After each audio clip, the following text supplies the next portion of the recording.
Hello, and welcome to Sakua Misiel. I'm Michelle Damarys, intuitive artist and medium, and you are joining me today for Turning Seeds. We will now continue the story of You Reach Sam by Dustin Thao. And as a recap, we left off where Julie and Oliver were headed to school, and Julie gives Oliver Sam's shirt, and Oliver lets Julie borrow his Letterman jacket. So sit back, relax, grab your tea, your coffee, your snacks, your blanket if you're laying down trying to fall asleep, and enjoy the rest of the story. We will now begin. Columns of red and white balloons are pillared along the walls, and aluminum stars hang from the ceiling as I enter the hallway. Things are returning to normal at school again.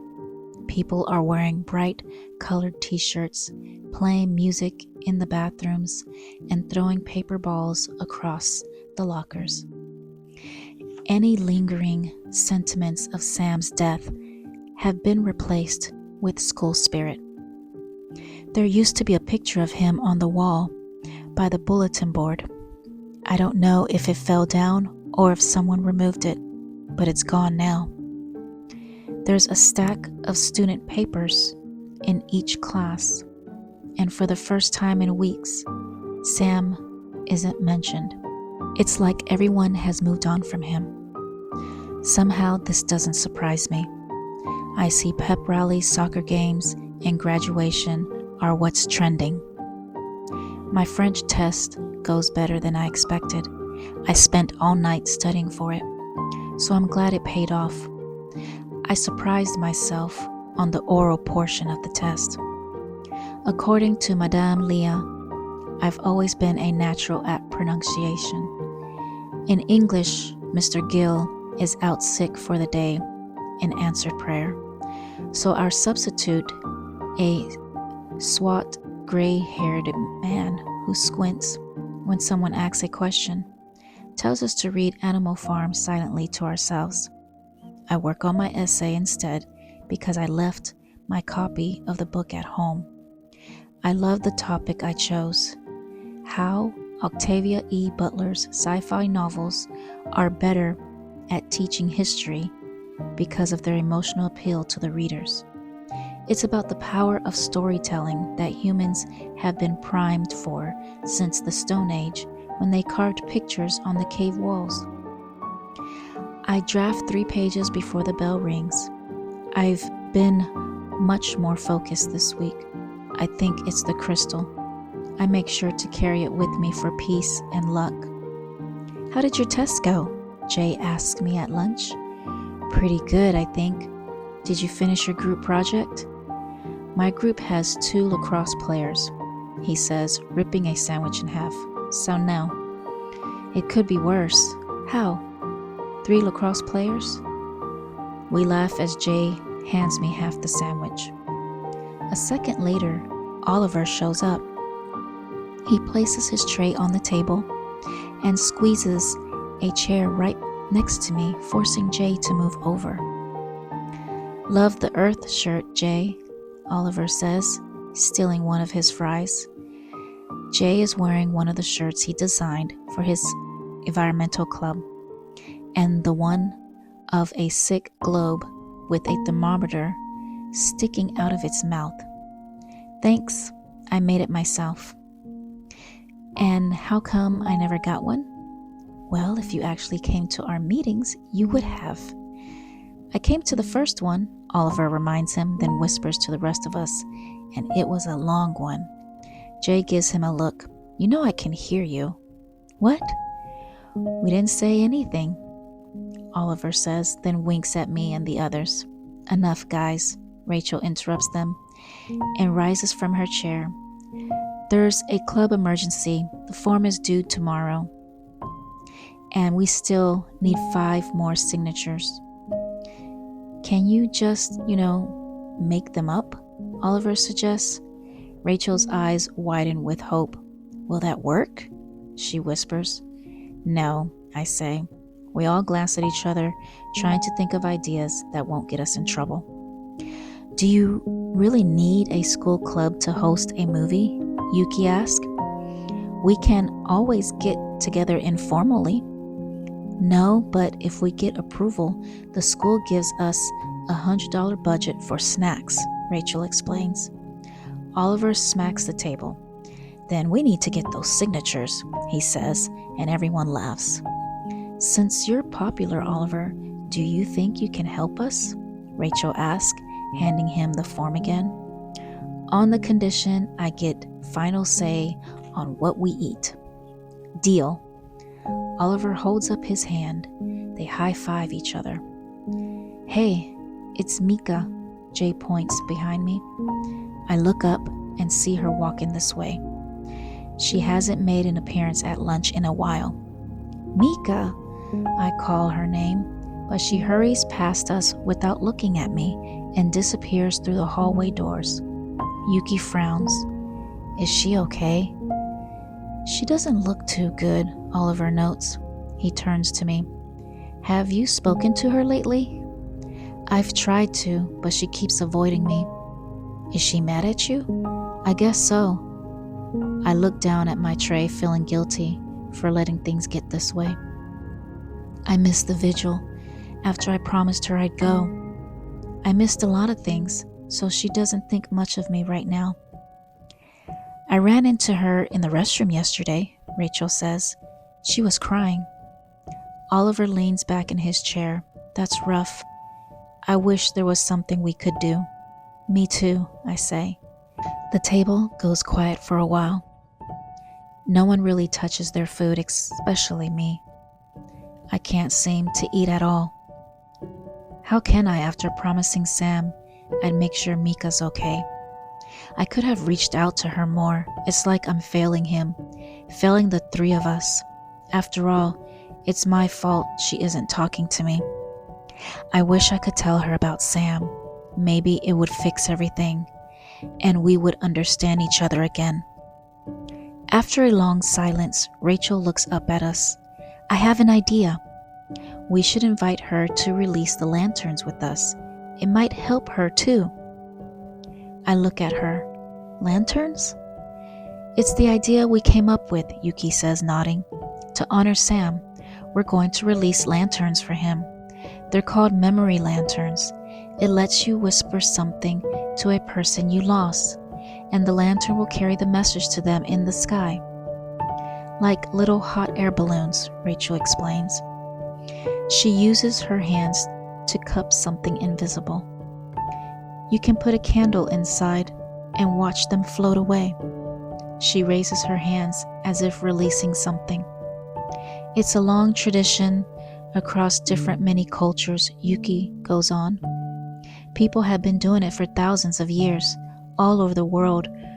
For many kinds of ceremonies, it brings peace and good luck.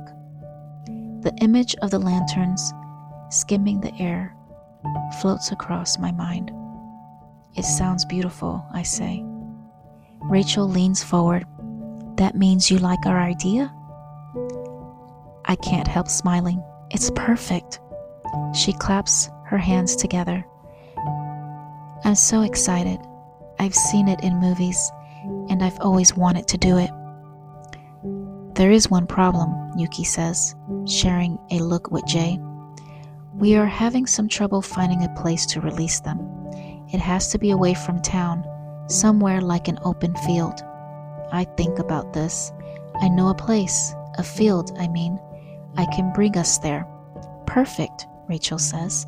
Smiles are exchanged around the table as we continue our conversation about the lanterns. A few days ago, I wasn't sure if anything would ever come to fruition, but listening to everyone sharing ideas to make this happen brings me a sense of joy.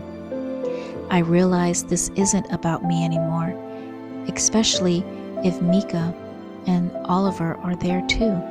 This is something beautiful for us to share together, and it will all be for Sam. At the end of lunch, before we all pack up to go, I say one last thing to the table. Thanks again for all of this. I think Sam would truly love your idea if he was here. Yuki touches my shoulder. We'll let you know when we have it ready. It's going to be something special, we promise. The school day goes by quickly.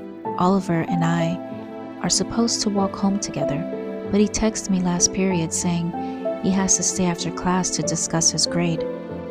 I left his jacket in my locker, so I go to grab it along with some books. The hallway is packed as I'm heading out. I bump into someone's trombone case and drop my things.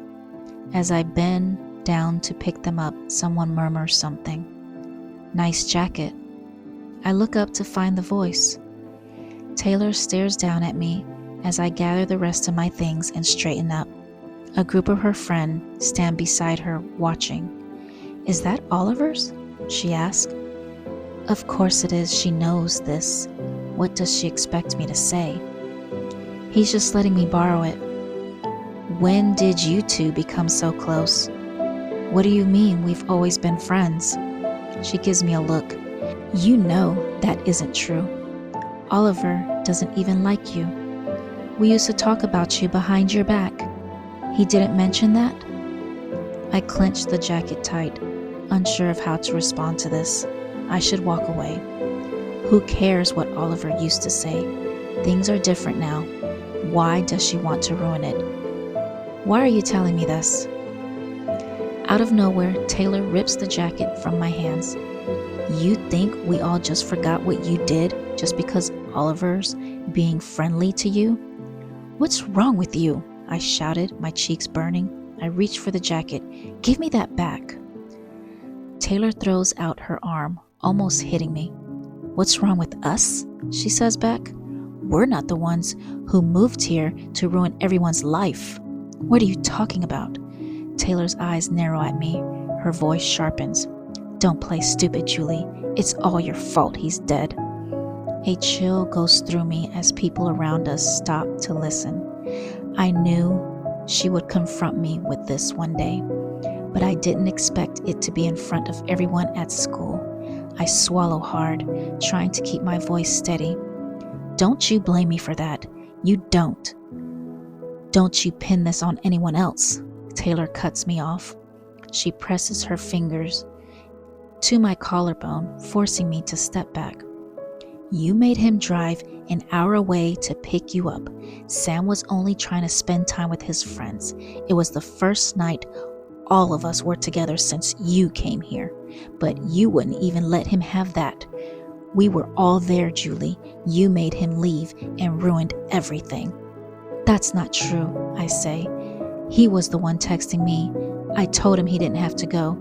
I said I would walk home. Taylor shoves another finger at my chest. You're such a liar. I was talking to him before he left. He told me everything you were saying, and you guilted him into leaving, and that killed him because of you. My stomach hardens. You're wrong. You don't know the whole conversation. Sam wouldn't. You don't know what Sam thinks. Taylor cuts me off again, and you don't know what happened. You didn't read our texts. Then show me them. I can't. Why not? Because I deleted them. That's what I thought. This is the last conversation I want to have. I want to run away, but too many people have stopped to listen. So I had to diffuse this before it turns into something worse. I take a deep breath and force myself to say something. Even if I made him go, it wasn't me who was driving the truck. It wasn't me who swerved into his car. How can you seriously blame me for that? I'm about as responsible for his death as whoever planned the bonfire, which was you. Taylor presses another finger into my chest, even harder this time. So you're trying to blame this on me now. I clench my fists. I'm not blaming anyone. It's you who's blaming me. If this isn't your fault, why didn't you show up to his funeral? Taylor asked me. Was it because you felt guilty, or you just didn't give a shit? It's like the wind gets knocked out of me. I open my mouth to say something, but nothing comes out. But suddenly, I don't need to, because Mika appears from nowhere, stepping in front of me. "This is none of your business," Mika says to Taylor. "She doesn't have to explain anything to you." "Why don't you?" Taylor starts, but Mika doesn't let her finish that sentence. I hear the slap across Taylor's face before the scene processes. The hallway echoes with a collective gasp and then falls silent again. I cover my mouth, unsure of what's about to play out. Only a few people know about Mika's self-defense classes or the story about her fight at the bar in Spokane. When Taylor tries to strike back, I know she isn't one of them. Mika swiftly smacks away her arm and throws Taylor against the locker. A crowd swarms around them, some pulling out their phones. Suddenly, Liam breaks through the crowd. He grabs Mika by the back of the shirt, like he's about to fling her across the room. "Hey!" Liam shouts, but Mika elbows him right in the gut and he falls to the floor wheezing. The crowd erupts. The noise attracts more people into the hall, including a few teachers who arrive to break up the fight. One of them, Mr. Lang from biology, brings 2 fingers to his lips and blows them like a whistle. Everyone glances around before the crowd quickly disperse. Someone touches my arm. "Julie, we should go." Yuki appears at my side, beckoning me to follow the crowd outside. "What about Mika?" I say, searching through the crowd for her. There she is with Mr. Lang. He has one hand on her shoulder and the other clenching Lian's arm. "I'm not sure if there's anything we can do," Yuki says, and as much as I want to do something, I know she's right. I've been waiting outside school for more than an hour. Yuki stayed with me for a while, but they're taking so long in there. I told her she should go home without me. I think Mr. Lang took everyone into his office. What's going on in there? I hope Mika isn't in too much trouble. A half hour later, Mika finally comes out the front doors. She holds an ice pack over her left eye. "Mika, are you okay?" I reached out to inspect it, but Mika turns the other way. "It's nothing," she says. "What happened in there?" "I'm suspended." "That's terrible. This is all my fault. Let me go in and tell Mr. Lang. Just forget it, I have to go," she says abruptly, then hurries off, leaving me standing there. "Mika, wait!" I called after her a few times, but she doesn't look back. I almost run after her, but something inside me says she wants to be left alone, at least for now. So I just stand there, watching her disappear down the block. I wish she would let me help her after everything she's done for me, but I don't know what I'm supposed to do. I don't know how to get through to her. I stare down at the pavement, wondering how I'm going to fix this. When I get home, I call Sam right away and tell him everything. I tell him about Oliver, his jacket, and the things Taylor said, and then I tell him about Mika and the fight that broke out between them. "She won't talk to me," I say. "I don't know what to do." "Have you tried texting her?" Sam says. I check my phone again. I asked her if she made it home earlier, but she never responded. I feel terrible. Taylor should feel terrible, Sam says, a strain in his voice. "I can't believe she said those things to you." "I'm sorry, Julie. I wish I was there. I wish I could do something about all this. I wish you were here too." He lets out a long breath. "It feels like this is all my fault." "Sam, you can't blame yourself for any of this, but it's hard not to," he says, sounding frustrated. "Mika wouldn't be feeling this way and getting into fights, and no one would be saying those things about you if I hadn't. If only..." His voice trails off. "Stop it," I say. "This isn't your fault, Sam. None of this is, and I don't care what people say about me, okay?" A long silence. "I feel so useless though, not being able to do anything," he says. "Not even for Mika. I can't imagine how I'd feel if I lost her, you know. At least you can talk to her though. Maybe you can go over there, see her in person." "I don't know if she would even listen," I say. "You think you could try again?"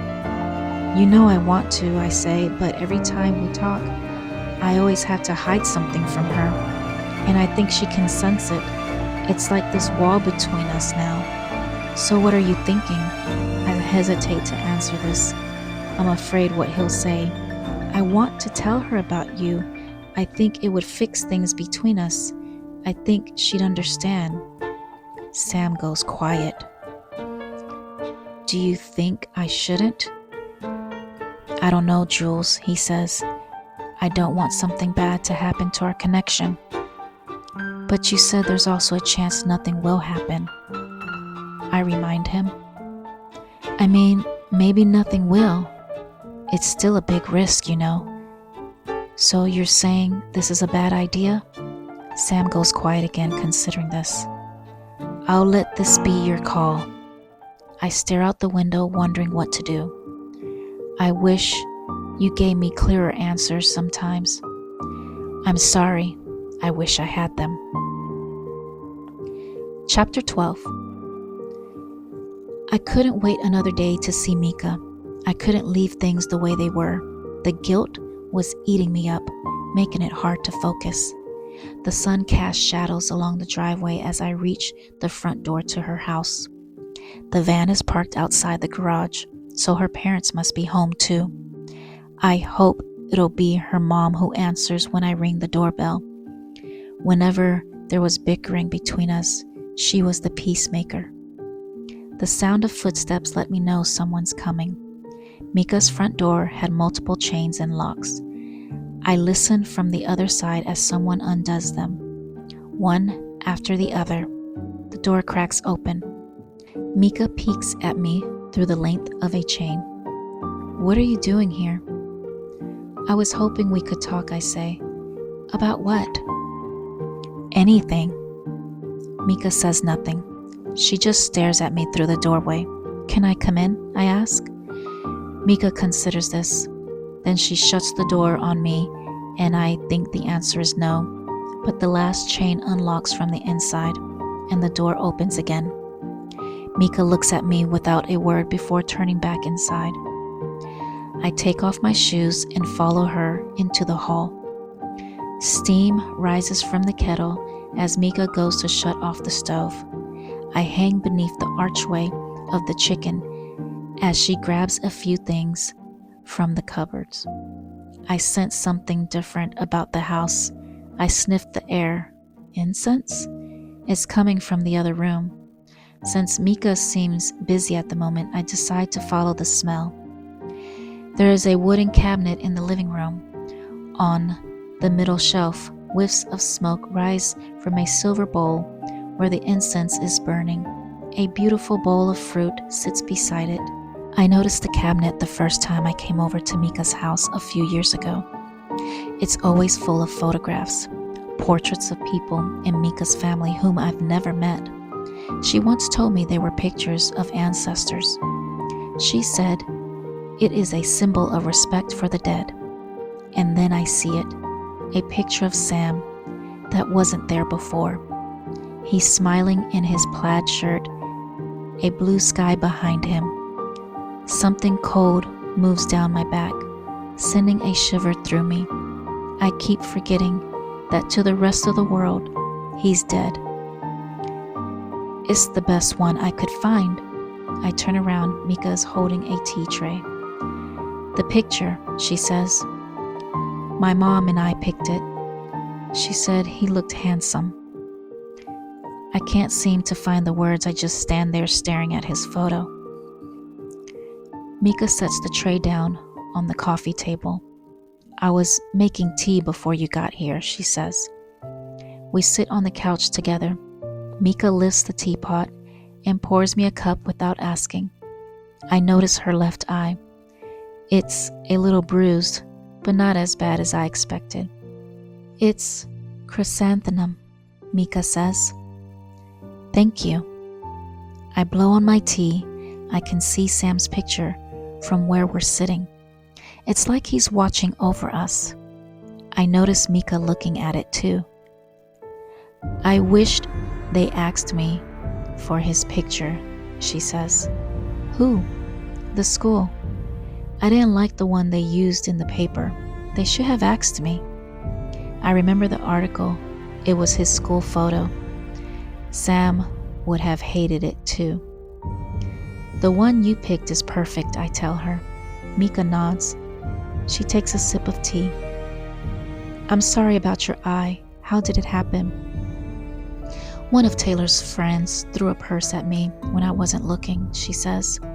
I'm so sorry, Mika. It was a cheap shot, but I'm okay. I forgot to thank you earlier, I say, for sticking up for me. I wasn't doing it for you. I did it for Sam. I lower my gaze, unsure of what to say. Mika blows on her tea and takes another sip. After a long silence, she says, when I saw Taylor talk to you like that, I thought of him. I thought of what Sam would have done if he was there. He's always better with his words than me, you know. That's why everyone liked him better. Even though he's gone, she continues, I keep expecting to see him again. Whenever someone comes through the door, I wonder if it's going to be him, if it's Sam. It's those moments when I forget he's gone and remember again that I feel the most sad. She stares into her tea. I know you don't like to talk about Sam, but I really miss him. I don't know how people can let go so fast. I haven't let go, I say. But you're trying to. I shake my head. That's not true anymore. That was me 2 weeks ago. Everything's different now that I'm connected to Sam again. If only she knew this. It doesn't matter anymore if you do, Mika says, looking at Sam's portrait again. Sometimes I wish I stopped thinking about him too. I don't care about the vigil. I don't care that you missed it. But you were so busy trying to forget him that you were willing to forget me. You forget there were 3 of us. It wasn't just you and Sam. I was part of that too. She pauses and looks at her phone on the edge of the coffee table. I know this will sound stupid, but I still read through our group messages between the 3 of us. I thought about sending something the other day just to keep it alive, you know, so that it wouldn't just end. But I couldn't, because I was scared neither of you would answer, and I don't want to be alone in there. Her voice breaks, sending a pain to my chest. I deleted our group chat. It never once occurred to me that I was deleting Mika too.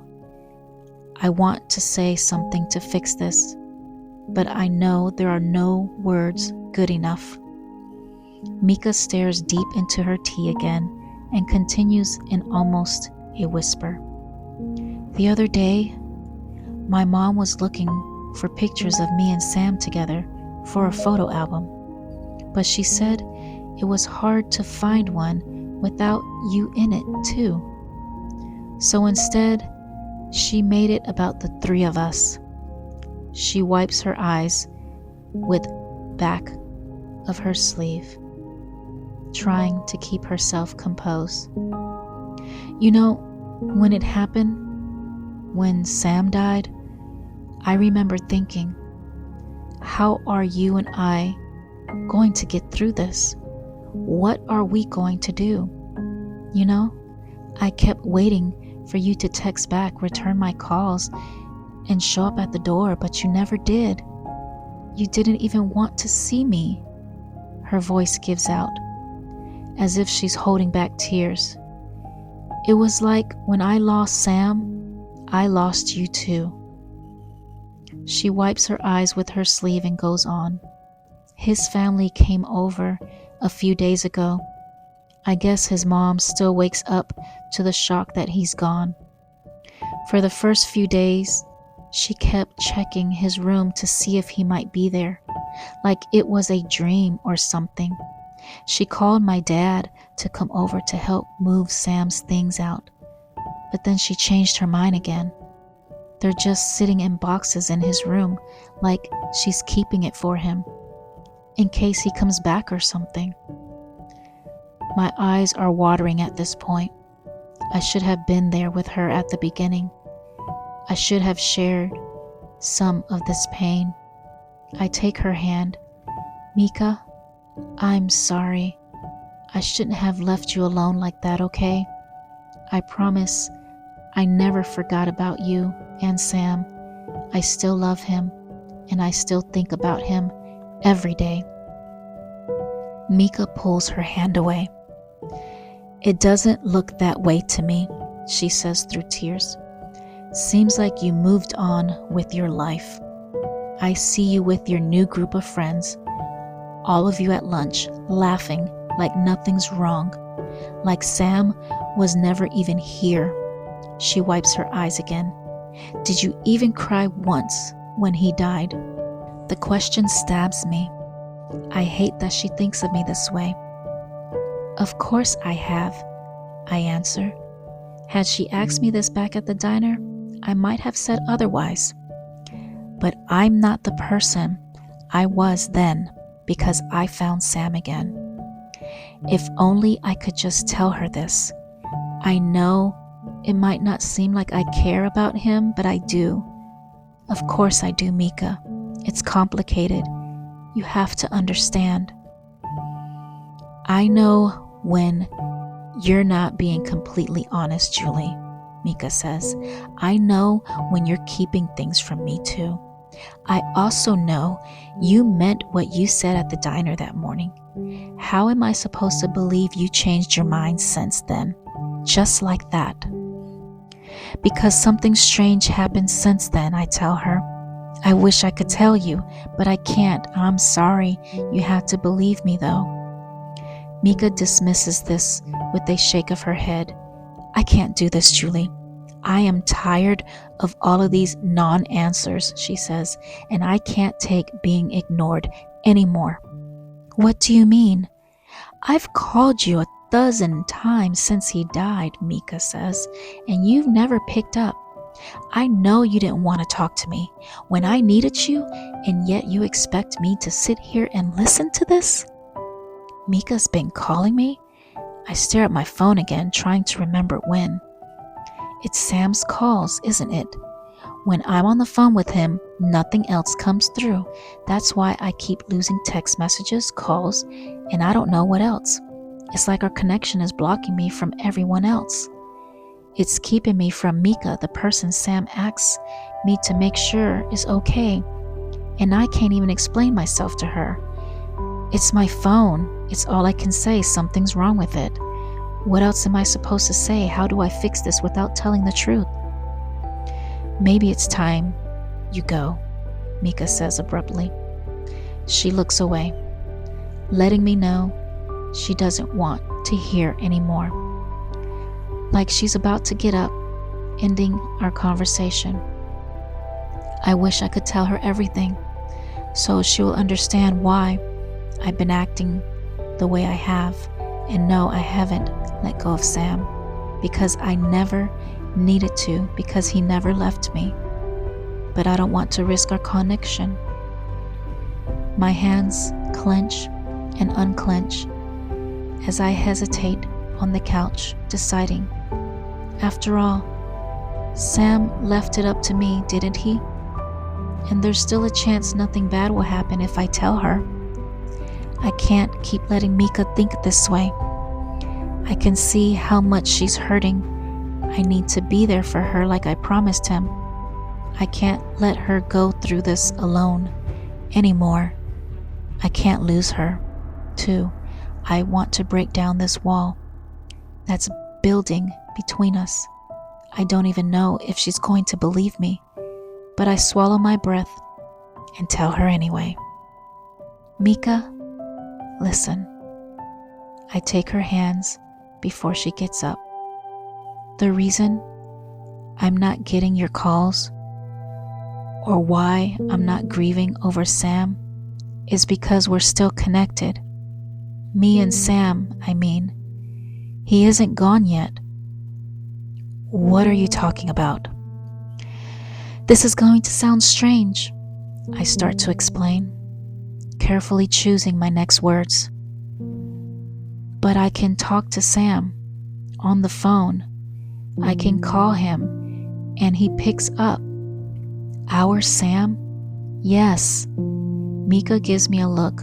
What do you mean you can talk to him? I mean he answers me through the phone, I say. I can tell him something and he responds. We've been talking for hours almost every day like old times again. And it's really him, Mika. It isn't anyone else or some sort of prank. It's Sam. My heart pounds inside my chest.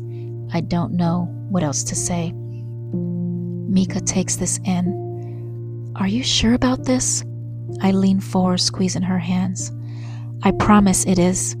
It's his voice, Mika. It's him. It's Sam. You have to trust me. Mika squeezes my hands back, nodding slowly. I believe you. I'm trying to. I've been waiting so long to hear her say this, but there's something in her voice that doesn't give me the relief I expected. There's something in her eyes that makes me second guess myself. And when did you start talking to him? She asks carefully. The week after he died. Only through the phone? It's the only way to reach him. Can you show me the calls? She asks. I hesitate. I can't do that. Why not? Because none of our calls show up on my phone, I explain. I still really don't understand why, and we can't text either, only calls. Mika leans back, her face deep in thought. There's a long silence. My chest tightens. Maybe I shouldn't have told her. You think I'm crazy, don't you? I ask. Of course not, she says. Losing someone is a difficult thing for all of us, Julie. But do you think there's a chance this might be all in your head? I considered that at the beginning, but it isn't, Mika. It's really Sam. It's really him I've been talking to. I know it. Mika takes in a deep breath. Her voice softens. Sam is dead, Julie. You remember that, don't you? You know we buried him, right? I know. I'm not saying he isn't, but it's hard to explain. My voice gives out because I don't have the answers. I know this doesn't make sense, okay? But I need you to believe me. When Mika says nothing, I know she doesn't. My head aches and the room starts to spin. I'm beginning to lose myself too. There's only one way to prove this, one thing that will explain everything. Here, let me just call him. Julie, Mika starts, but I've already made the call and it's ringing. This doesn't have to be long, just enough for Mika to hear the sound of Sam's voice, a couple of words, maybe a quick conversation to prove it's him. This will convince her. My chest tightens with every ring as I wait for Sam to pick up already. I can't believe what I'm doing. I finally get to share this secret and prove all of this is real. But the phone keeps ringing. It rings for so long I lose track of how many seconds have passed. Mika sits in silence watching me. The ringing goes on and on, building more pressure in my chest. I don't know what's wrong. Where are you, Sam? This isn't like him. He usually picks up right away. My hands are trembling, so I clench the phone tighter. The phone keeps ringing, and I wonder if he might not pick up this time. And then it hits me, a terrible thought, like a bullet to the chest. The missing call history, the text not going through, the secrets to keep, and the calls themselves. Oh my God, has all been in my head? Have I imagined it all? I lowered the phone. As the room blurs and everything goes still, a chill moves through me, and the pressure that's been building in my chest bursts, leaving a massive hole that's making me want to disappear. No one picks up this time, so I end the call. I don't even look at Mika as I rise abruptly from the couch. I have to go. I nearly knock the teapot over as I hurry to leave. I struggle to put my phone back into my stupid pocket, but it won't go in. Julie, wait. Mika grabs hold of my arm to stop me, but I pull away. I force a smile. I was kidding. It was all a joke. I made it up, okay? But the trembling in my hands and the petrified pitch of my voice betray me, and Mika isn't laughing things off. She follows me into the hallway as I'm leaving. When I catch the look of worry on her face, I'm so embarrassed. All I can say is, I'm not crazy, I swear. It was all a joke. Julie, I don't think you are. Just wait. Something vibrates in my hand, following by a strange noise that startles us both. I'm so thrown off guard. My phone slips through my hand, bounces off the tip of my shoe, and slides across the rug. I stare at my phone and see it's ringing. This surprises me because I never have the ringer on. It's always on silent. I glance at the screen and the number is unknown. Mika and I look at each other. She glances at the phone, wondering if I'm going to answer. I hesitate before I slowly pick it up from the floor. It's still ringing. I accept the call, bringing the phone to my ear. The sound of my own heart beating is the first thing I hear. Hello? I say. Now maybe it's because of the frenzy of emotions. I was worked up in seconds ago, and the adrenaline that came with it. But I don't remember what is said or why. All I remember is after me holding the phone out to Mika, saying, "It's for you."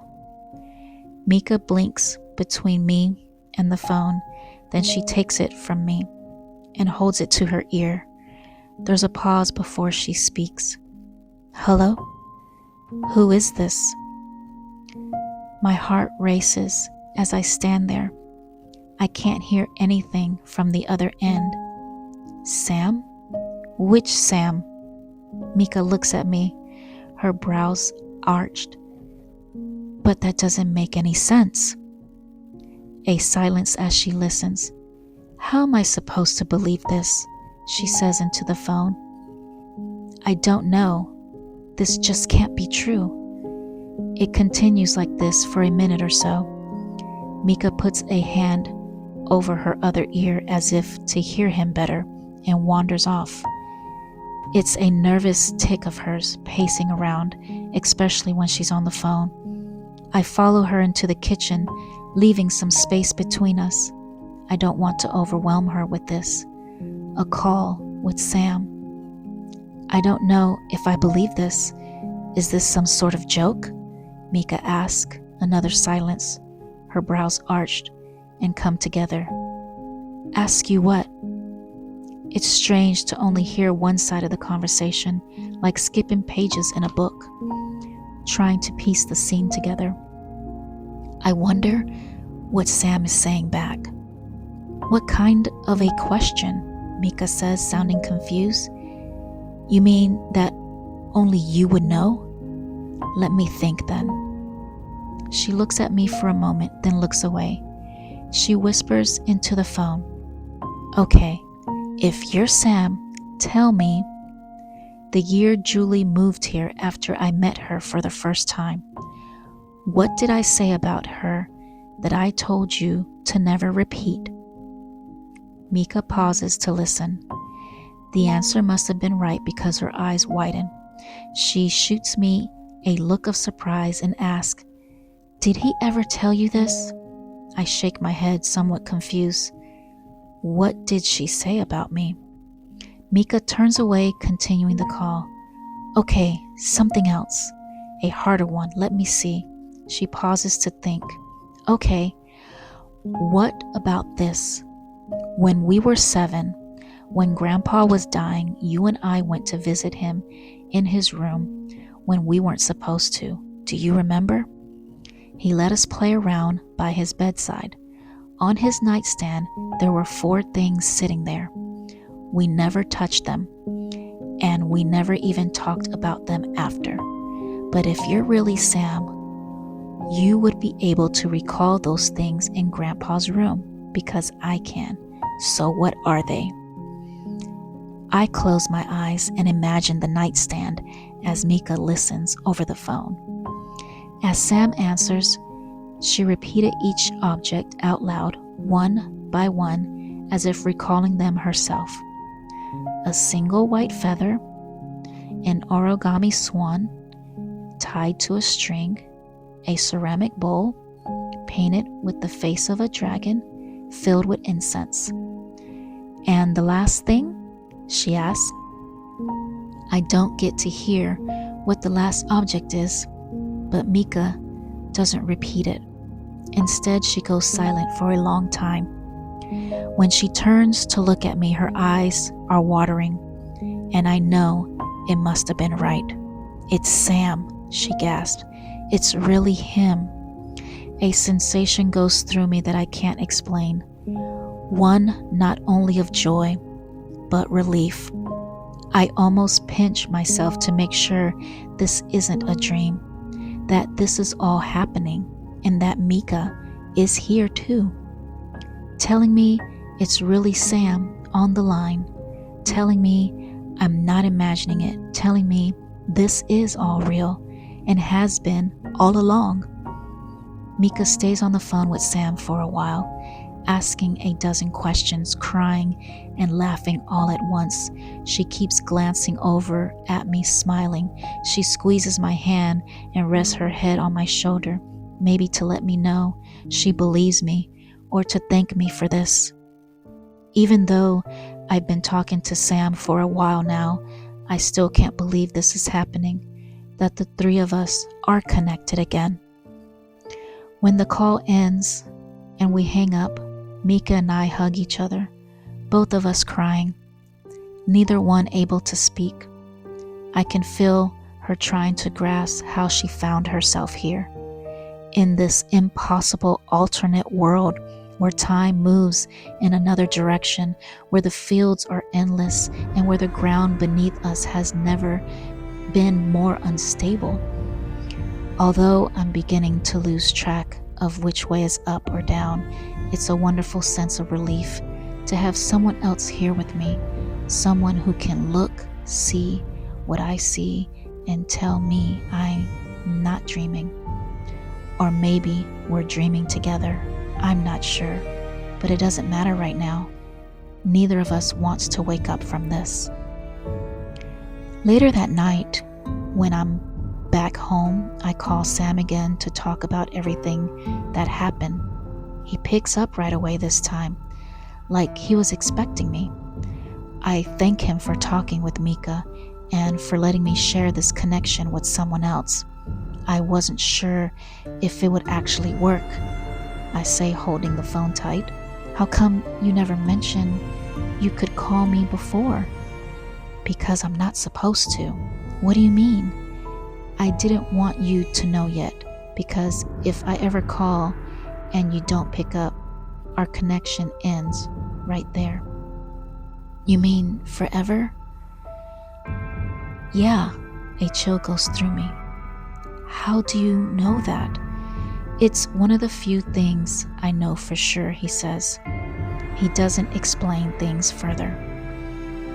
I swallow hard thinking about this. That scares me, Sam. If that's true, you shouldn't call me again. From now on, I'll only call you, okay? That's for the best, he says. A breeze blows in through the open window, swaying the curtains. I go over to shut it. Outside, tree branches creep up like fingers tapping against the glass. I'm sorry, Sam says, a bit out of the blue. For what? Not picking up earlier. I guess I was nervous about what might happen. But nothing happened, I remind him. Everything worked out fine. It's even better now because Mika knows, and now she understands everything. You guys even got to talk again. Aren't you glad we did this? A silence. Sam? It's sort of complicated before I can ask what he means by this, the sound of static comes through the line. "What's that noise?" I ask. "Noise? I don't hear anything," Sam says, and suddenly I notice something strange with his voice.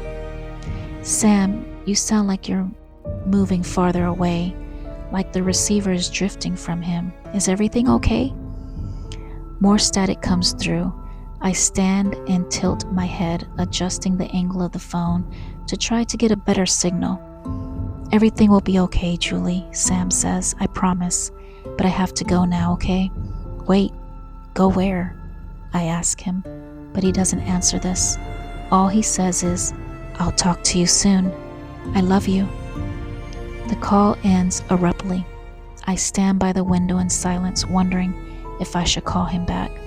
But something cold, I can't explain, creeps up my spine, telling me not to, that I shouldn't. So I go back to bed and hold the phone close to me. I stare at the blank screen all night, trying to stay calm. Did I ruin everything again? Chapter 13. Something's wrong with our connection. Something terrible. I don't know how to fix it, and neither does Sam.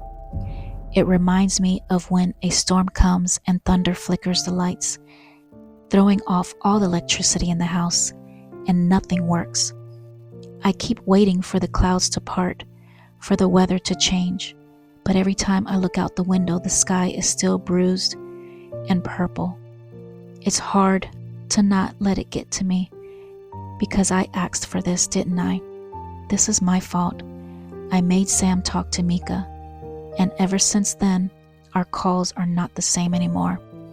They have to be spaced further apart and don't last as long. We used to be able to speak for hours whenever I needed him. Now I have to wait for days to pass before I can call him again. And if our conversation goes longer than 10 minutes or so, static comes through the line, and it scares me. It hurts that I can't even call him out of the blue anymore, even when I'm desperate to hear his voice. When I feel like I'm about to fall apart, I have to remind myself I haven't lost him yet. I haven't lost Sam. I know I messed up our connection, but he's still with me. And as long as we plan our calls better, keeping them short and finding those places where our signal is the strongest, we can make this work. We'll figure it out. Maybe there's a way to fix things.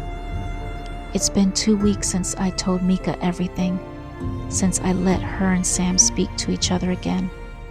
But not all good things come without consequences. During our last call, Sam told me something I refused to believe. He said there's a chance we only have a few calls left before our connection ends forever. The worst part is, Sam warned me this could happen, but I didn't listen. At least he got to speak with Mika one more time. The look in Mika's eyes after their call made the risk worth it. At first, I was desperate to have someone else tell me these past few weeks have been real, that Sam's voice hadn't been all in my head. But once I reconnected Mika and Sam again, it became so much more than that. Mika looks like herself again. The two of us are spending more time together. I think the call gave her the peace of mind she needed and a new starting point to heal. And now, there are no secrets between us. It feels like we can finally be there for each other. At least I haven't said goodbye to Sam yet.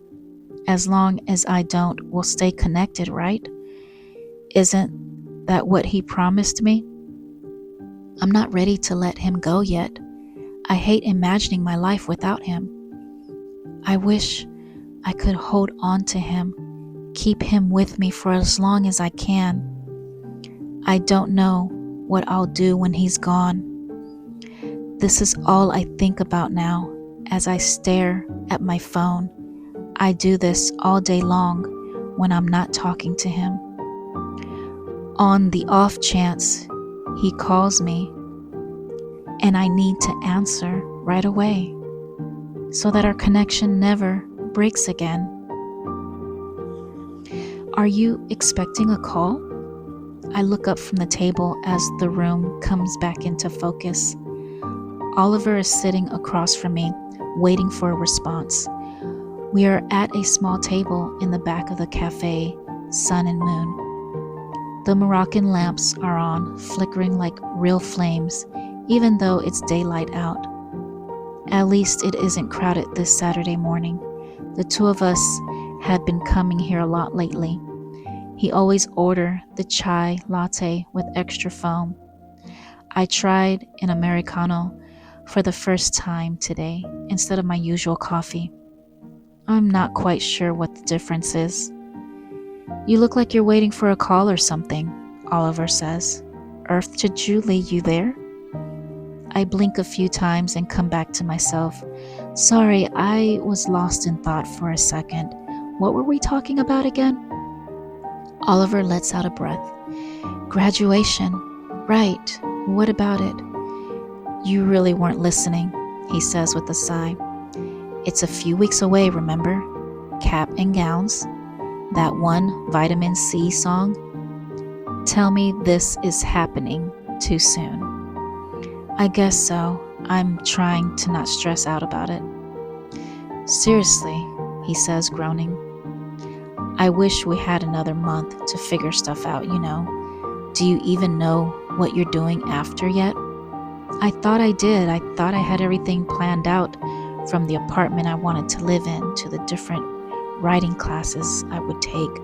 But it's been so hard to focus on school since I messed up our connection. So my final grades remain question marks. For some reason, Reed still hasn't sent me my admissions letter. On top of that, I still haven't finished my writing sample, so maybe a writing career isn't even in the cards for me. It seems no matter how much effort I put in and how much I try to plan things out, nothing ever comes together. I stare into my cup, which is still steaming. Not yet. I thought you were going to that one school, Oliver says. Reed, right? You must have heard back from them now. He's right. I should have. I don't know why they left me in the dark. What if I submitted my application wrong or something? Or maybe some technical error happened and it never went through. But Reed would notify me about something like that, wouldn't they? Should I call someone in admissions? I've been checking the mailbox and refreshing my email every morning, but nothing from them. I'm too embarrassed to tell Oliver this. I should have kept these plans private, so I wouldn't need to explain myself when I'm forced to change them. Why is everyone caught up on going to college? It's not like an English degree is practical in today's economy anyway.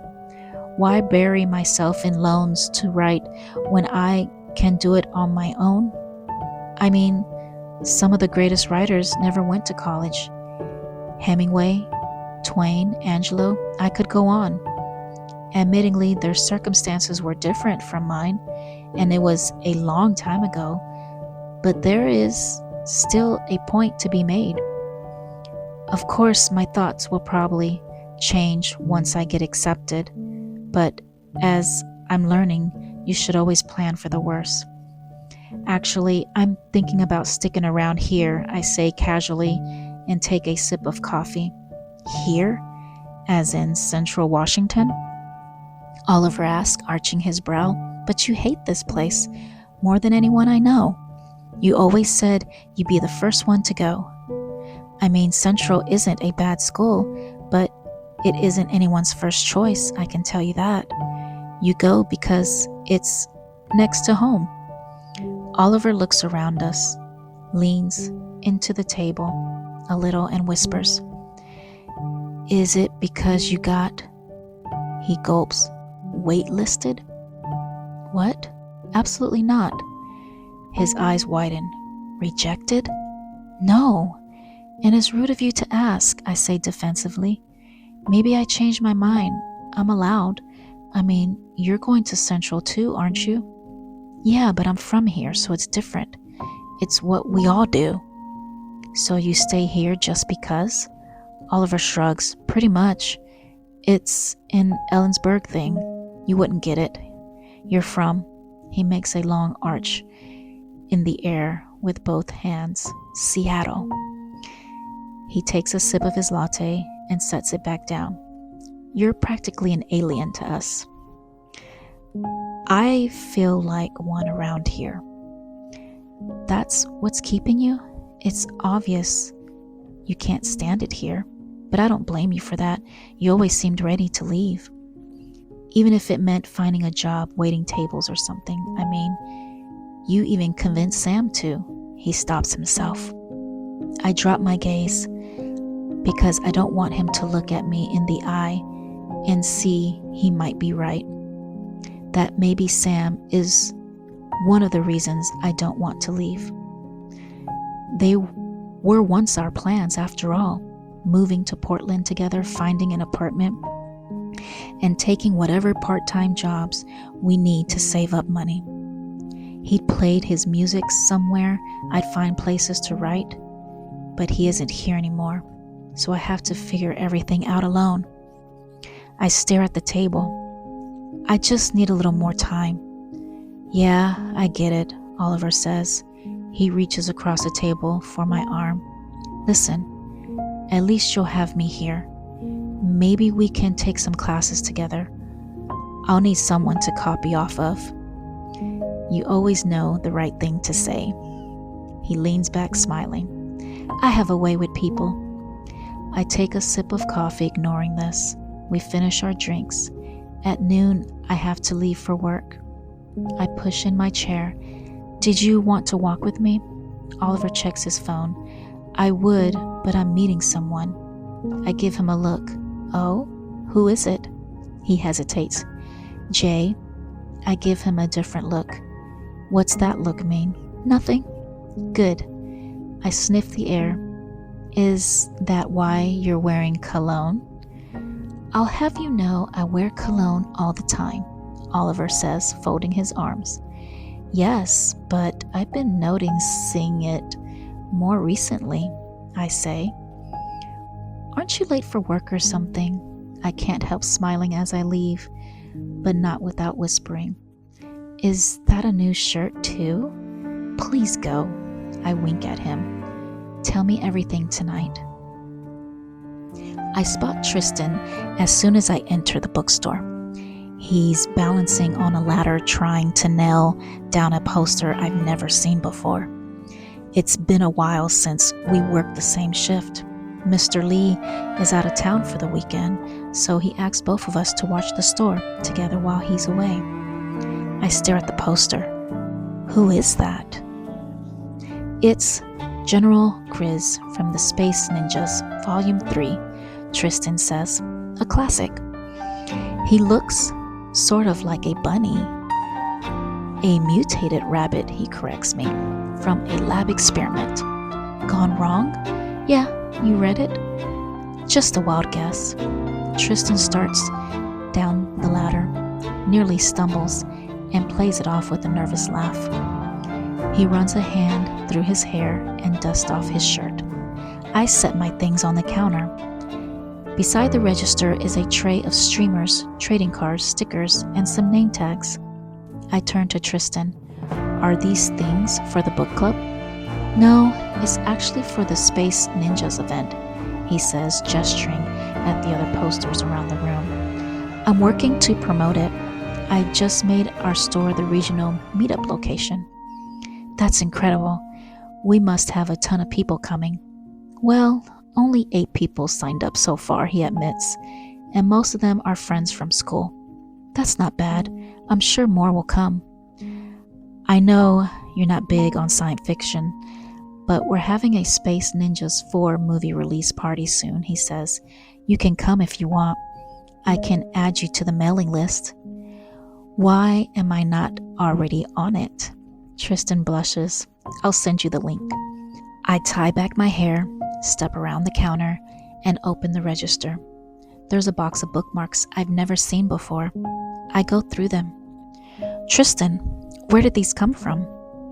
Tristan comes and leans over the counter. Oh, I made them in photography room at school. It has the store hours and location on it. We're giving them out to customers when they buy something. He points at the illustration. That's Mr. Lee. See his glasses? Mr. Lee doesn't wear glasses, I say. I know, I just think they look cool on him. We share a laugh as I set the box aside. You know, you're really transforming the place, Tristan. Thanks, that's what the books say, according to Mr. Lee anyway.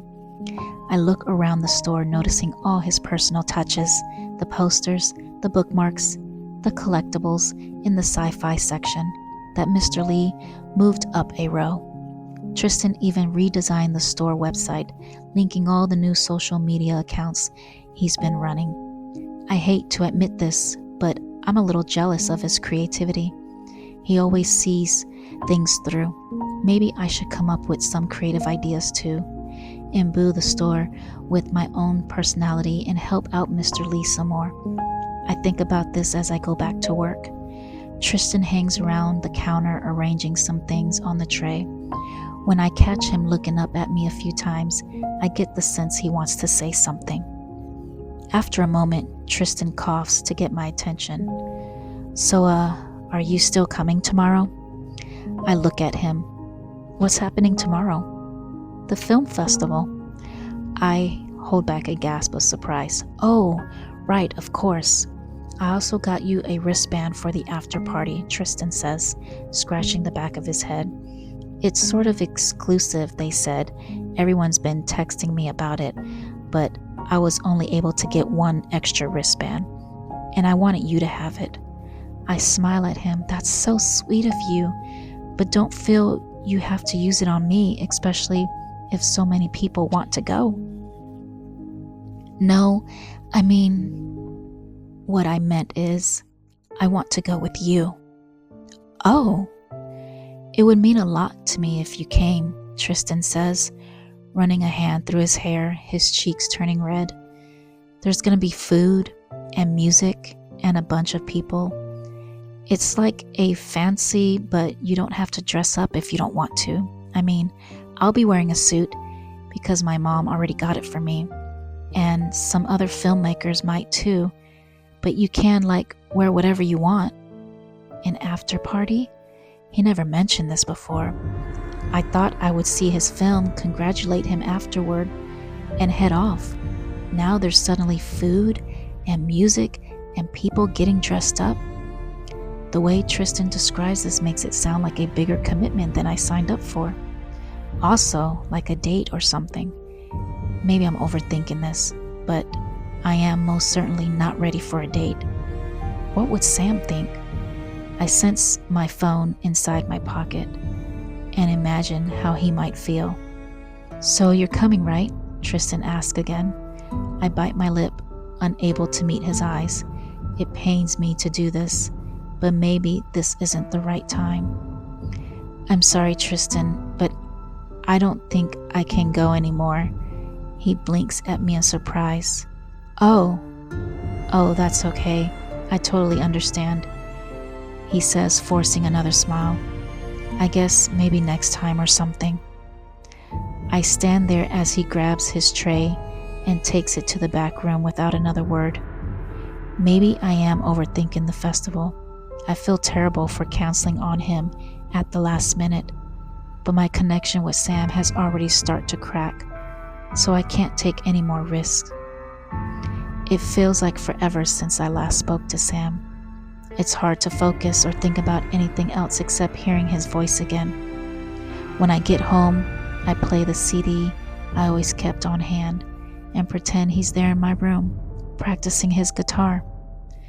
I've been doing this every day, letting his music fill my room like he's alive again, and it makes me feel less alone. There are 14 songs, and I've lost track of how many times I replayed them. The third track is my favorite. I lay on the floor in his room, looking at the ceiling, notebook, paper scattered everywhere. Sam sits cross-legged beside me, his guitar in his lap. Play that again, I say. Sam strums his guitar, filling the room with the melody. I close my eyes and listen. The guitar stops. What are you doing? Shh, I'm trying to get inspired, I say, keeping my eyes shut. Sleeping inspires you? I'm not sleeping, I'm thinking. Got it.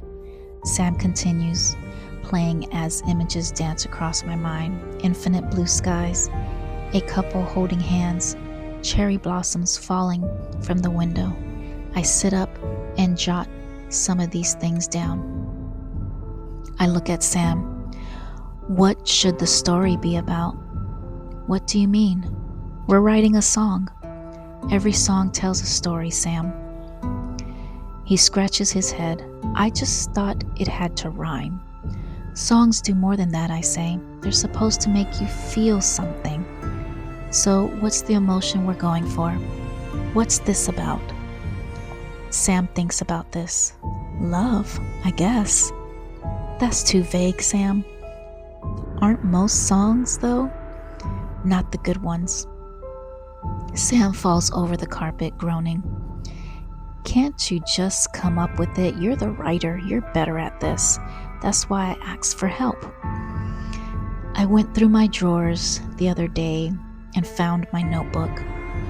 Inside were a couple of verses I had written months ago. After our call on the porch, I spent the rest of the night working on that song again. Sam and I have another call soon. I want to write as much as I can to surprise him, especially after our conversation about unfinished things and leaving a mark on the world. Maybe this could be it. He's done so much for me after all. This is my gift back to him. I'm a little anxious when he picks up. When I tell Sam about the song, he asks me to share the lyrics. At one point, I play the track so he can get a sense of how it would sound with music. Don't judge my voice, okay? Sam laughs. Of course not. As the CD fills the room with his guitar, strumming a soft ballad, I sing some of it for him, the best I can. I see your face in the stars. When I close my eyes, you're not too far. Do you feel my hand? It's tied up in yours. I'm keeping you with me, wherever we are. And I still remember, it's sealed in gold. The fields that we run through, I'll never let go. So you don't forget me, those memories we hold, like water and time. We are written in stone. I shut off the music and sit back on the floor. That's all I have so far. I know I don't have the best voice in the world. It'll sound better when you sing it. No, it was great, Sam says. I can't believe you wrote that. It's beautiful, Julie. Are you just saying that? I ask. You can tell me the truth. I won't be mad. It's better than anything I could have written, he says. Of course, that's not what I'm asking. Sam laughs and says, I really mean it. It's perfect. The lyrics, they're so, what's the word I'm looking for? Meaningful. There's something more behind it, you know? Anything that needs work, I'm looking for feedback here. Sam thinks about it. It might be missing something, maybe a pre-hook. I jot down a note on some paper, looking up the meaning of pre-hook. It's only a first draft, I tell him. Reading the lyrics over again, I'm gonna make some changes, but I think we have a hit here, Sam. If only that could be true, he says wistfully. Why can't it be, I whisper, a familiar silence before he speaks. Julie, you know why. I move the phone to the other ear, pretending not to hear this. Instead, I imagine our song being put out in the world. Just think about it, I go on. We could send it to a radio station or put it online or something. People would listen to it, Sam. We just have to get it out there. Someone will play it. We can show them all your other music too. All we need... Julie. Sam stops me. Listen to yourself. What do you mean? Why are you working on my song again? He asks. His tone is different, like there's an edge in his voice. Why are you doing this? I stare at the notebook, unsure what to say. I don't know, I thought you would want me to. A while ago, you said you wanted to finish something, that you wanted to leave something behind. I thought maybe this song could be it, and I can help you write it just like I promised. He sighs. I told you, Jules.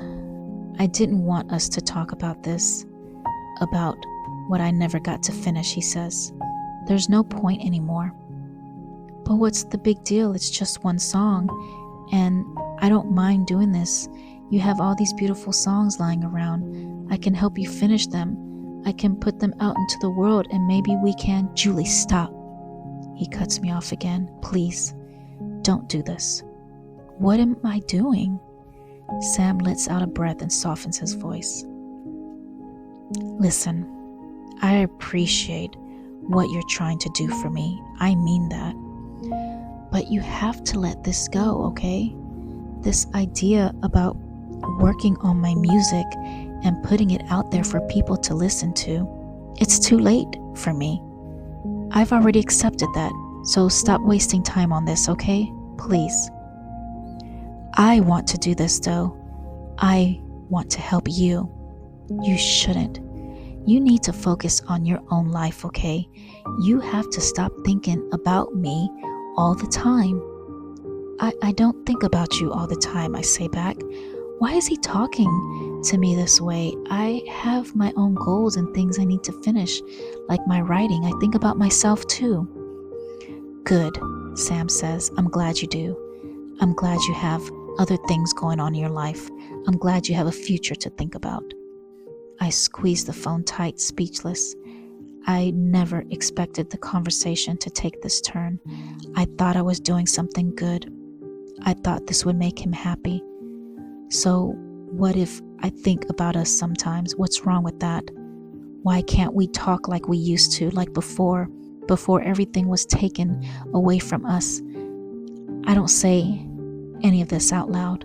I know it's the last thing he wants to hear from me. There's a long silence between us. I sense our call is running long, and I'm not sure how much time we have left. I want to leave us on a better note in case the static comes, so I change the subject.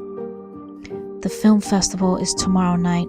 Tristan invited me again. I told him I couldn't go.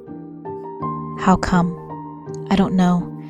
The way he was talking about it earlier, it made it sound sort of like a date, I say. When Sam doesn't say anything to this, I ask him, what do you think? A silence. I think you should go, he says. Why? It sounds like fun, and Tristan's a nice guy. I can never do that, Sam. I mean, you're still here, and we're still connected. Usually when I say something sentimental like this, I feel him smile on the other end and sense a warmth through the phone, but his voice is a chill in my ear. You and I can't be together. You know that. I know, I start.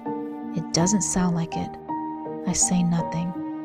I'm beginning to worry about you, Sam goes on. I'm worried about our calls and what they're doing. You're supposed to be moving on. It doesn't feel like you are anymore.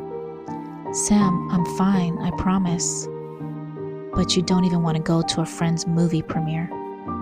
How are you ever going to say goodbye to me? Maybe I don't feel like going out, I say, and I can say goodbye to you whenever I want. Then say it now. His words hang in the air between us for a long time. How could he say this to me? I don't even know how to respond. I hate that I have to prove something to him. A pain goes through me. I can't right now. Sam lets out a knowing sigh. Then when will you? There's a long silence between us. I think you should go to the festival tomorrow, Sam says. I think it'll be good for the both of us. What's that supposed to mean? I ask, trying not to overreact. Isn't it my choice? What if I just don't want to? I don't see what's the big deal. Sam says. It's only a few hours. Why are you so against it? I didn't say I was. Then prove it and go. My voice sharpens. Fine, I'll go, and I'll have a great time. Good, I hope you do. I will. We hang up the phone. I text Tristan right away, letting him know I've changed my mind. He responds a second later, words full of excitement, which makes me feel less guilty. But how can Sam ask me to do this to him, to the both of us? I don't understand what he wants me to prove. I try not to let this get to me because it will only show Sam he's right. He doesn't need to worry about me.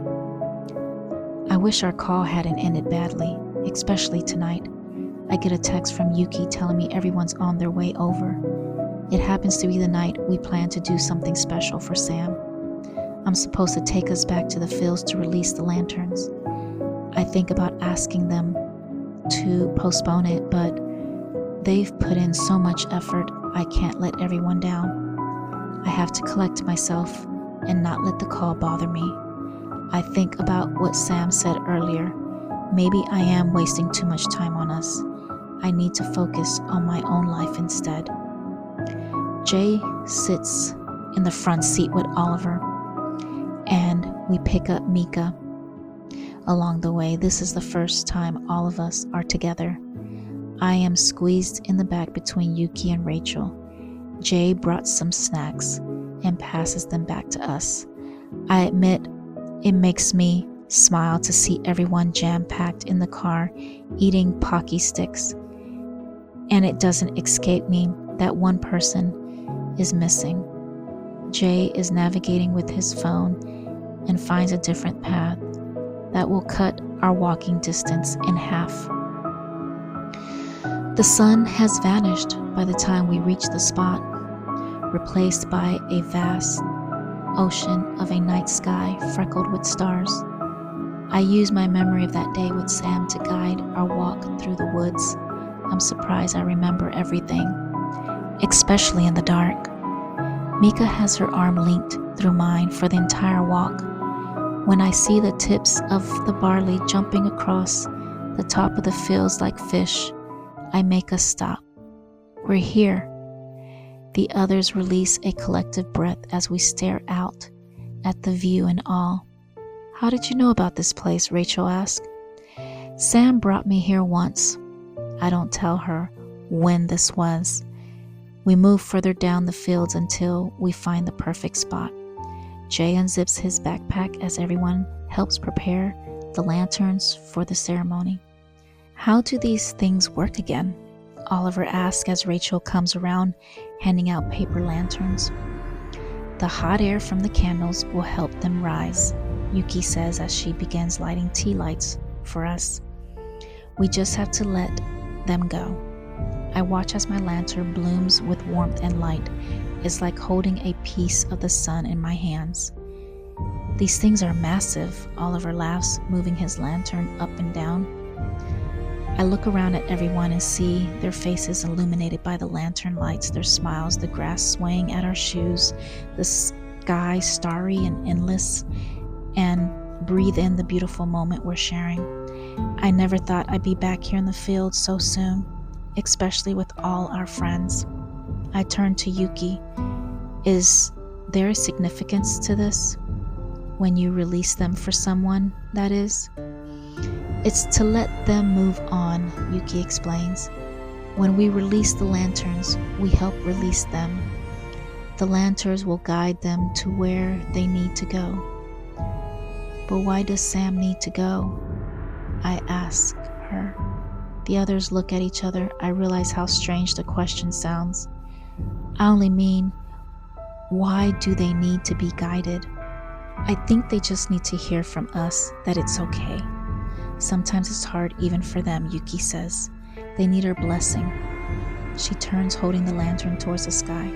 Remember, these are also memory lanterns. If you have a few last things you wish to tell Sam, whisper them now. The lantern will carry the message to him. Yuki closes her eyes as if meditating and then whispers into her lantern. as the others watch and mirror her. Mika and I share a look the others can't understand. Then she closes her eyes anyway and whispers something into hers, so I do it too, even though I haven't lost Sam yet. For now anyway, I think of something I would say to him right now if I had the chance. I pull my lantern close to me and I whisper, "Don't go yet, Sam. Just stay with me a little bit longer." Yuki is the first to let hers go. "To Sam," she says, and the lantern lifts itself from her hands and rises into the air. The others follow, releasing their lanterns one by one, each saying to Sam, until it's only me left. I hold my lantern out. "To Sam," I say, and then I let go too. But my lantern doesn't move. It hangs in the air, hovering in front of me, its light blinking ever so slightly. I give it a little nudge from the bottom with the palm of my hand, and it rises for a few seconds, then lowers itself as it stays in the air. "Mine won't go," I say as the others look, watching curiously. "Look." I can't help smiling and laughing a little at this because I think Sam heard me. He heard what I whispered to him, and he wants to stay with me a little longer. And then a breeze comes and begins to pull the lantern down the fields, keeping it low, letting it almost graze across the grass. I step forward and follow it, trying to keep my hands right beneath too. I don't really know. When the lantern picks up some speed, so do I, and the next thing I know, I'm dashing down the fields with my hands stretched out, chasing after it. Something takes over me. I need more time. I can't let you go just yet. But the lantern gains height, like the sail of a ship being blown up from the wind as I'm stumbling fast towards its light. "Julie!" The others are calling my name from behind me, and I realize how far I've run from them, but I can't stop. I think Mika must have chased after me because her voice is the closest, but my stride became too much for her, and my resolve to catch up to the lantern is too strong. Only I remain running further down the fields until the voices calling me sound far away. All I hear are my own heavy breaths and the sound of my heart pounding in my ears. Another breeze comes and lifts the lantern even higher, moving it past the line of the mountains, and it keeps on going no matter how hard I'm running. But eventually, I become so tired and out of breath I can't run anymore. So I stop and stand there, gazing up, watching it vanish into the sky with all the others until I can no longer recognize it from the millions of stars. The lantern is gone. I lost it. I can't lose you too. Not again. Chapter 14. Before. When I close my eyes and everything goes dark, I see him, Sam, standing there, letting his dark hair cut across his forehead at a soft angle, wearing a white dress shirt button-up with a bow tie, leaning beside the door of the hotel kitchen as the waiters pop in and out, carrying silver plates, taking in deep breaths and tugging at his collar, trying to stay calm. And suddenly I'm there too, holding his hand, saying, "It's going to be okay, Sam. Just breathe." "Maybe we should leave," he says. "Don't be ridiculous. You have to go out there soon." "But I don't know if I can." "Of course you can. Why are you so nervous?" Silverware crashes into trays around us. We are standing behind a curtain that separates the kitchen area from a ballroom full of guests. Sam was hired to perform at his friend Spencer's cousin's wedding in the spring of junior year.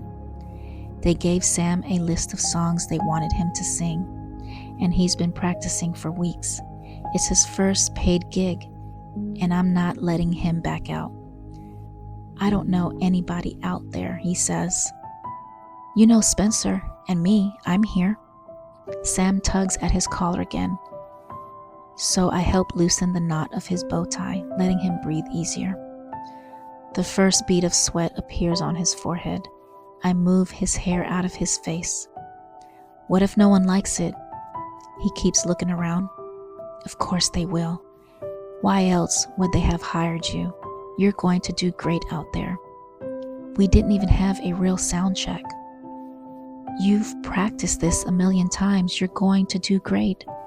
Someone with a headset peeks behind the curtain and gives us a thumbs up. Let's go, kid. I squeeze Sam's hand. Good luck, I'll be right here. Once he's out there, I peek through the curtain. There is a hardwood dance floor beneath a chandelier, surrounded by silk-lined tables, each crowded with wedding guests. Connected to the dance floor is a stage where the band is set up. Sam appears from the side of the stage, looking nervous. When he steps up to the microphone and awkwardly adjusts the stand, I hold my breath. The lights dim, leaving only the stage as everyone goes quiet, turning their chairs to watch. And then the music starts. A live piano fills the ballroom, playing a familiar tune. It takes me a second to recognize it. Your Song by Elton John. Sam knows the words like the back of his hand. He practiced it 100 times. It's a great choice to start with, perfect for his range. But when Sam opens his mouth to sing, and there's a tremble in his voice, his hand grips the microphone, as if he's keeping himself steady, while the piano tries to follow him. There's something off. He's not singing in the time with the music. It's like he's a step or two behind. The crowd is noticing this too. People are looking around, whispering at the tables, wondering what's wrong. This only makes Sam more nervous. When his trembling turns into stuttering and he starts skipping words, my chest tightens. I can't bear to watch this happen. I wish there was a way to save him. I wish I could move the attention away before this gets worse. Don't just stand here. Do something, Julie. So I take off my heels and step through the curtain.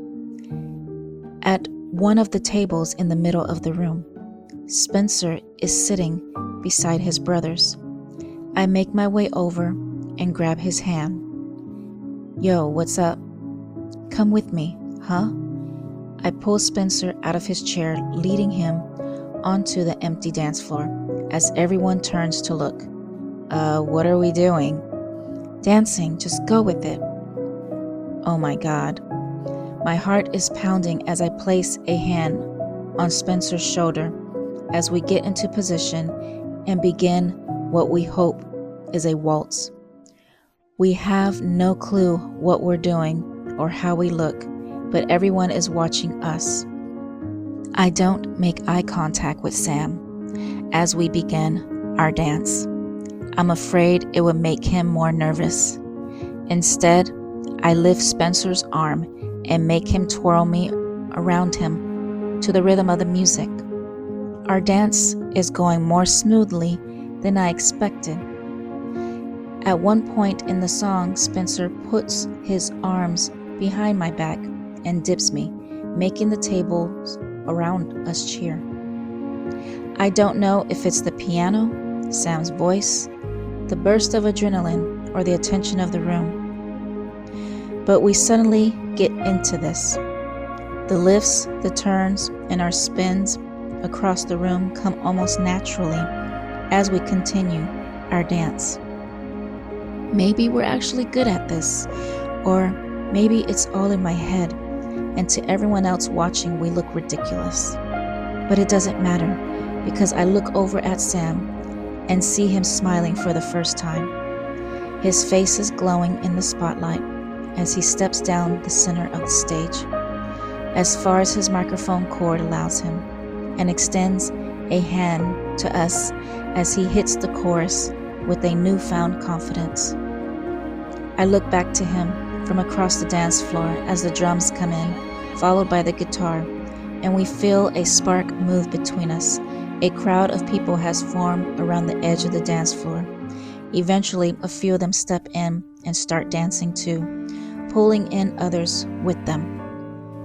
Sam and I look at each other again. Because we did this, his voice and my dance with Spencer changed the energy of the room. When the music begins to fade, I feel the song about to end. I lift my hands one last time and go spinning across the dance floor as lights swirl around me until the room suddenly vanishes. And I fall straight into Sam's arms, throwing us off the edge of the dock as we go crashing into ice-cold water. A million bubbles swarm around me as we emerge from the surface of the lake, to the sound of fireworks going off in the distance. It's the night before the 4th of July, the summer after sophomore year. Sam and I made plans to sneak out to meet each other there. If my mom knew this, she would kill me. I shiver in the water. I can't believe we're doing this. Sam laughs and runs a hand over his head, brushing his hair back. His skin is glistening from the water. You said you wanted to be more spontaneous. I wasn't expecting this. More fireworks go off in the distance, lighting the tips of the trees that surround us. Sam flips onto his back and starts swimming backward, showing the bare lines of his chest. I instinctively throw my hands over myself, covering up. What if someone sees us? Jules, no one else is out here. It's just you and me. I've never done this before. Skinny dipping? I can't believe you dared me. I never thought you actually do it. Sam, relax. We're not completely naked. Fireworks go off again as Sam paddles in circles around me, laughing. How did you even come up with this? I ask. I saw it in a movie once, he says. It seemed really sweet and romantic and everything in my head. It's so cliche. At least this will be something to remember and a funny story to tell. We can't tell anyone this. Okay, we'll keep it a secret. Sam swims up to me and we look at each other. I take in his face, illuminated by occasional bursts of light from the sky. He is right about one thing. I don't think I could ever forget the way he's looking at me in this moment. Are you mad we did this? He whispers. No, just a little nervous. I feel a shiver, not from the cold, but from the thrill of being out here with him. Me too. Sam smiles and moves my hair behind my ear. Then he lifts my chin gently with his other hand and he kisses me. We close our eyes, listening to the fireworks going off around us. A beam from what could be a flashlight shines through the trees, followed by some voices and the sound of footsteps coming up the path. Someone's coming, I gasp. What? We dive underwater to hide ourselves. I hold my breath and bubbles swarm and swirl around me as I fall through the water like a stone pulled through space before emerging onto dry concrete. It's broad daylight out. The smell of food carts and sulfur fills the air as skyscrapers rise up around me. It's the summer before senior year. Tell me about your day. I'm standing on the streets of New York City, adjusting a duffel bag that's digging into my shoulder.